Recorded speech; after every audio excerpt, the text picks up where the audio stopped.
Yesterday, we learned how to compare fractions with like or the same denominators, but unlike, which means different, numerators. We learned if the denominators are the same, we can compare these type of fractions based on their numerators. The greater the numerator, the greater the fraction. This rule only applies to fractions with like denominators. Today, we are going to continue building on our knowledge of fractions, comparing fractions, and we are going to compare fractions with the same numerator. So if the numerators are the same, that means that we will now have to look at the denominators to determine if the fraction is greater or less than the other. Remember that the denominator is the bottom number of our fraction, and it tells us the total parts of our whole, and the numerator tells us the number of parts in that whole or of that denominator. So if we're looking at the shaded or the unshaded, or we're trying to figure out a fractional part of a set or a whole, then we will look at the numerator. Here we have a strip model, and hopefully you guys have already anchored this in your math journal. So if you haven't, please do so, because this is going to be very beneficial to you, especially with comparing fractions with unlike denominators. So on this fraction bar or model, I am going to show you where 1/4 is on our fraction diagram, as well as 1/3. And using this can help you see, it can give you a good visual of which fraction has greater pieces. Okay? So when we're looking at the denominator, I know when we're comparing whole numbers, we know that, like, if we were comparing the numbers 3 and 4 and we wanted to know which number is the larger number, well, we already know that 3 is less than 4 and 4 is greater than 3. However, when we're comparing fractions, it is totally different when the denominators are different and the numerators are the same. And I know it can be a little tricky and a little confusing, but again, your fraction model will help you to compare. With fractions with the same denominator, it's much easier to compare because we're only looking at the numerators. But when we're looking at fractions that have the same numerator but different denominators, the logic on how we compare whole numbers is different, because when we're talking about fractions, remember that fractions, we're breaking apart a whole. So the smaller, the more pieces you have, the smaller the pieces are. So if we are trying to partition a model into twelfths, 12 is a big number when we're counting by whole numbers. However, when we are talking about fractions, the pieces are much smaller. The parts are much smaller. Okay? So the thing to remember with comparing fractions with the same numerator and different denominators, even though the denominator 4, when we're talking about whole numbers, is greater than 3, in fractional parts, 4 is actually smaller than 3. And so we're going to use our model here to help us understand why 1/4 is smaller pieces than 1/3. So I am going to put a marker here to represent 1/4. And so I kind of shaded a little so we can see.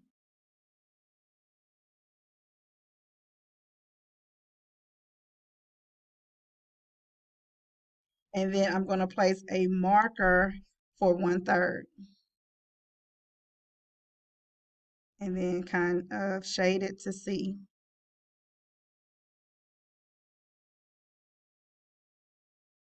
And as you can see, thirds have a bigger area than fourths. So let's look at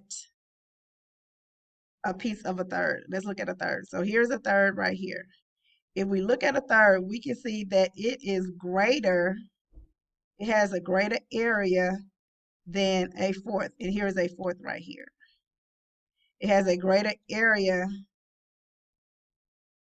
than the fourth. Even though, like I said, when we're talking about whole numbers, we know that the number 4 in whole numbers is greater than third or 3. In fractional parts, it's the opposite. Okay? So in fractional parts, the smaller the denominator, the bigger the pieces. The greater the denominator, the smaller the pieces. So that's what you want to remember. And that only applies to when we're comparing fractions with the same denominator. Okay? I'm sorry, when we're comparing fractions with the same numerator. We're looking at the denominator. I'm going to repeat that again. So this rule only applies to when we are comparing fractions with the same numerator. We look at the denominator. And so when we look at the denominator, we know that the smaller the pieces, the smaller the denominator, the bigger the pieces. We know that the larger the denominator or the greater the denominator, the smaller the pieces, okay? So we can see here, just looking at our model, that thirds are greater than fourths, okay? Thirds are greater than fourths. We can also see that halves are greater than thirds and fourths, fifths, sixths, and eighths. Look how much of an area we have here to represent half. And again, with whole numbers, we know that 2 is less than 3. 2 is also less than 4, 5, and 6. But when we're talking about fractional parts, it is different. So based on our model, we can determine that 1/3 is greater than 1/4. And we can also write 1/4 is less than 1/3 because fourths have smaller pieces than thirds. Fourths have smaller parts or pieces or whichever that sticks to you to help you understand, have smaller pieces than thirds. Thirds are greater.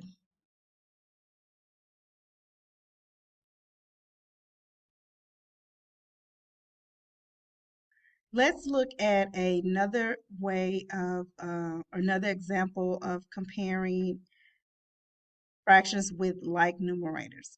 Okay, suppose Kevin ate 1/6 of a pizza and Allison ate 1/8 of a pizza. Each pizza was the same size, but we want to figure out which person or which child ate the most pizza.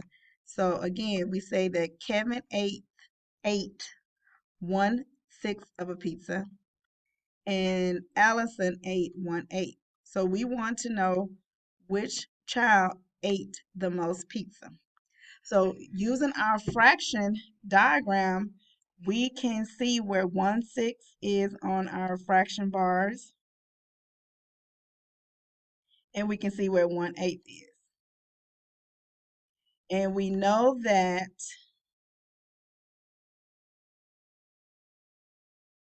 when we're talking about whole numbers, that 8 is greater than 6. But when we're talking about fractional parts, 8 is actually less than 6. 8 will have smaller pieces than 6. And if I use a strip, I'm not strip, if I use fraction circles or a circle to model this,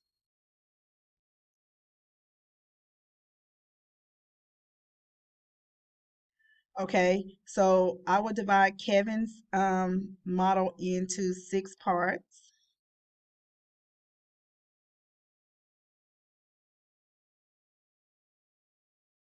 And of course, it will be more equal than what I have here.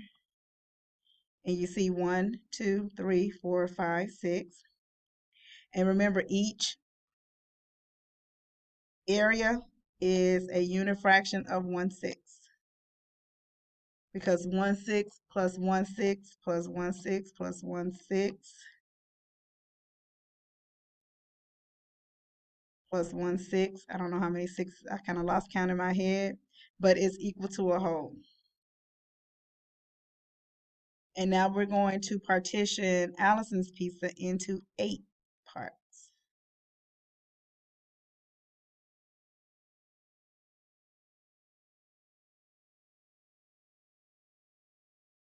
And it would normally be equal. All of the parts would be equal. And so remember, each fractional part would be 1/8.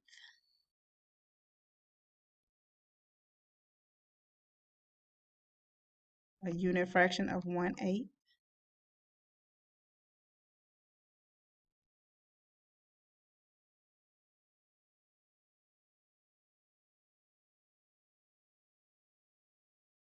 And if I add up my numerators, it will give me 8, and 8 over 8 equals a whole. It equals 1 whole.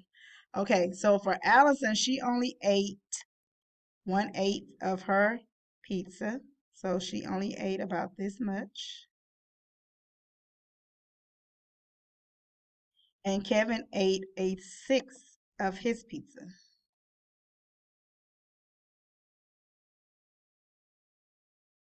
Now, just looking at the circles, you can see that 6 have greater pieces than 8s. 8s have smaller pieces. Now, even though my pieces aren't as even as I would like them to be, but you should still be able to see how we have more 8s than we have 6. However, the 6 are bigger pieces than 8. They're small, the 8s are smaller pieces than the 6. And even looking at our fraction bar, we can see that a 6 has more of an area moving closer to the whole than an 8. So therefore, 1/6 is greater than 1/8. So that means that Kevin ate more pizza than Allison. Kevin ate more of his pizza than Allison. And 1/8 is less than 1/6